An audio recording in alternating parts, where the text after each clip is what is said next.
আচ্ছা পেশি, আমরা তো বাড়ি থেকে পালাই আসলাম।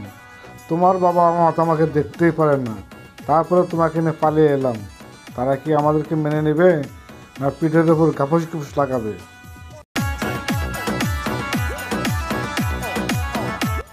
এত চিন্তা করো না তো, চলো আগে তোমাদের বাড়িতে যাই, তারপর যা হয় সেটা দেখব নি।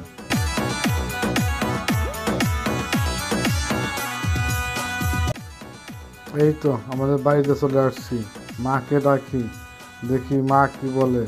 মাই আমাদের একমাত্র শেষ ভরসা এখন, তাছাড়া আর কোনো উপায় নেই।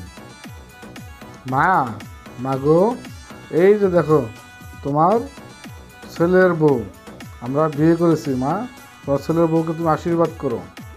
আসসালামু আলাইকুম আম্মা, আমার কদম মুছে নেবেন। তুই এইভাবে কোত্থেকে বিয়ে করে নিয়ে আসলি? কার মেয়ে?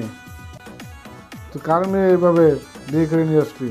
পাড়া নিয়ে এসছিস নাকি? কার মেয়ে?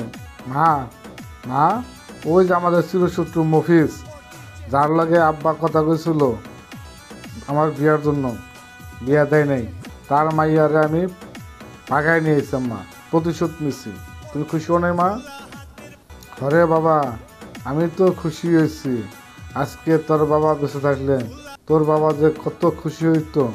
তুই একদম বাপের মতো কাজ করছস। আয় মা, আয়, আয় বাবা, আয় বউকে নিয়ে ঘরে আয়। আমি তোদের বাসর ঘর সাজিয়ে দিচ্ছি। আয় ঘরে, আয় বাবা, ঘরে আয়। বৌমা, ঘরে আসো। কোনো চিন্তা করো না বৌমা, আমি যখন আছি আর তোমাদের কোনো বিপদ নেই। এবার তোমরা নিশ্চিন্তে সুখী মনে সংসার করো। যাক বাবা, বাঁচা গেল। পেশা, তোমার মা তো সব কিছুই মানিয়ে নিছে, এখন আর আমাদের কোনো চিন্তা নাই। আমরা এখন মনের সুখে সংসার করব।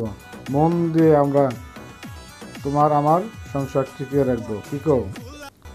শোনা, তুমি ছাড়া আমার আর কেউ নাই। আজকে তোমার জন্য আমি দেখো সব কিছু ছেড়ে, তোমার বাবা মাকে ছেড়ে আমি তোমার কাছে চলে এসেছি। আজ থেকে তুমি আমার, আমি তোমার।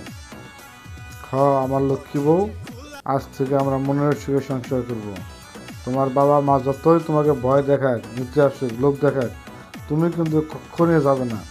কারণ আমরা দুজন দুজনার, আমরা 7 জনমের সঙ্গী। ঠিক আছে, আমরা এখন ঘুমাই, চলো।